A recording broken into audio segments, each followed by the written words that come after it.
Today, we're deep diving into the hottest health and wellness trends for 2023. And this next one is disturbing for many women, leading to a trend called explants, the removal of breast implants. Studies of saline breast implants and silicone gel breast implants conducted by implant manufacturers have shown that within the first 3 years, approximately 3 out of 4 reconstruction or breast cancer patients and almost half of the first-time augmentation patients experience at least one local complication. Joining me now is the founder of Wholistic Wisdom, Elena Bensonoff, who is a clinical pharmacist and board-certified functional, regenerative, and anti-aging expert. Elena, welcome to Bloom. It's so great to see you. Hi, Gayle. Thank you for having me here, and I'm absolutely passionate about this topic. So yeah, yes. It's something that you started to discover. I know you work with many, many women, and you said you never really thought to ask them if they had implants. You just assumed that they looked natural, and that was natural. But in many cases, women had, for whatever reason, if they had kids, and they were left without much breast tissue. So there's so many reasons.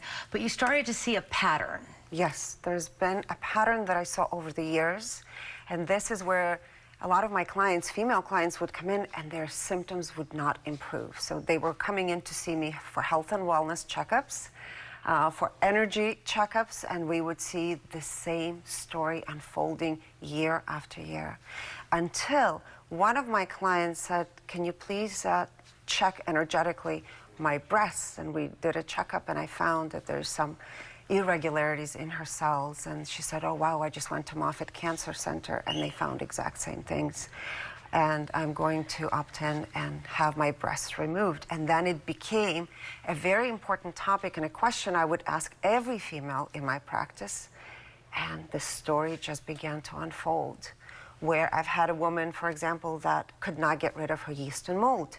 She would have chronic thyroid imbalance, gut issues, hair loss, severe hair loss, actually, dry scalp, tingling in hands and in the feet, numbness, hormone imbalances. I mean, there's so many different variety of symptoms, and they would vary from woman to woman.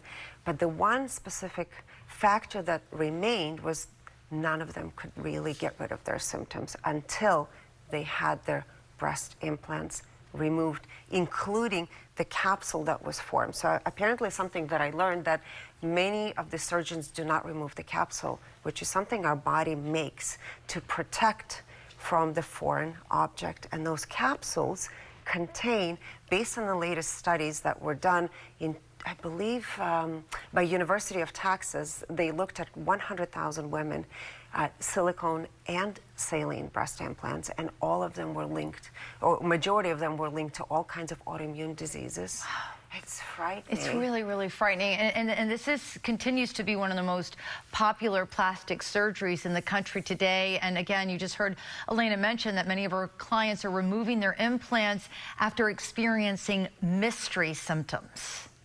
I would get hives, I would get the throat tightness, heart palpitations, just feeling really, really bad. And I suffered with that for years.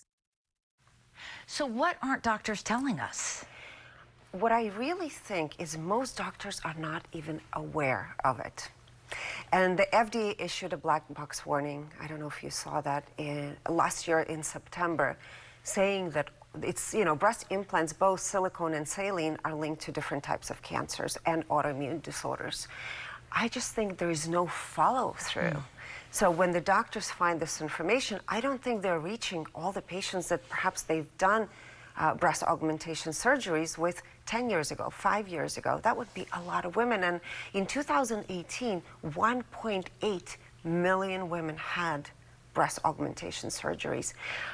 Now, the trend of explanting the implants is going up. Yeah, so I've women heard of are it. Definitely being concerned because they're not, something is just not right. I've had 3 women that I know very closely. All have had explants, and they say they feel better. I didn't have the bravery. Maybe people open up to you in the setting that you're in. They talk to you about a lot of things. I mean, how are they feeling on a physical level? Because women, unfortunately, me being one of them, we're just so, you know, you get insecure about the way you look and the way you feel as a woman and how your man might perceive you or your significant other. So what are they telling you?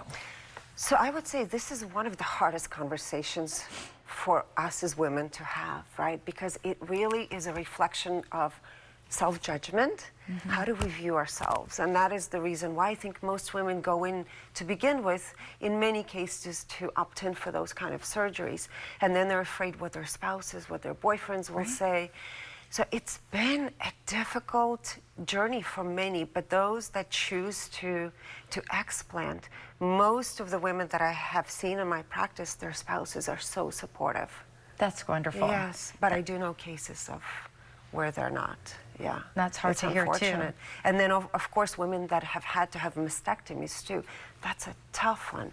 You know, for women that have had breast cancer, like, what do you do? Yeah, yeah. Well, it's a very difficult conversation, but it's one we need to hear. And I know there are women out there that, you know, might have been considering this, and hearing other women's stories and hearing more about this growing trend of explants might sway their decision. So, Elena, as always, it's such a pleasure to see you, and I hope you'll come back and visit us on Bloom soon. Thank you so much. It's definitely a must conversation to have. Thank you. Thank you.